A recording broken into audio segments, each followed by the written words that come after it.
Toyota GAZOO Racing has announced the Prius 24h Le Mans Centennial GR Edition concept vehicle, unveiled at the Japan Endless Discovery exhibit in France.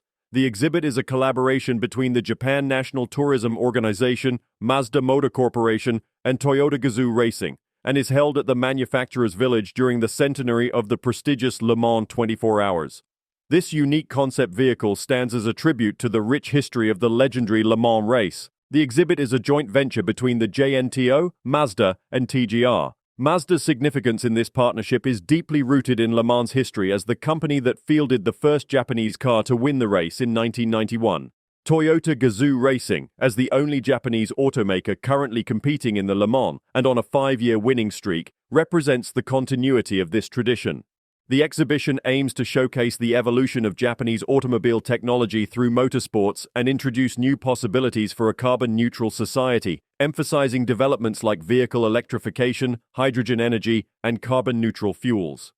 TGR's brand-new concept vehicle, the Prius 24h Le Mans Centennial GR Edition, is a testament to the company's deep-rooted relationship with Le Mans and France's Automobile Club de l'Ouest, the race's organizer. This vehicle, based on the latest generation Toyota Prius, showcases an advanced level of driving performance. It features exclusive wheels and performance aerodynamic parts, inspired by TGR's WEC competing GR Hybrid. This concept car will be displayed at various events, including the WEC's Round 6, the 6 Hours of Fuji endurance race. It represents TGR's ongoing commitment to refining hybrid systems through motorsports, continuing to apply the knowledge gained to its production vehicles like the Prius, and developing sustainable mobility solutions for the future. Don't forget to like, comment, and subscribe for more car reviews and updates. See you in the next video.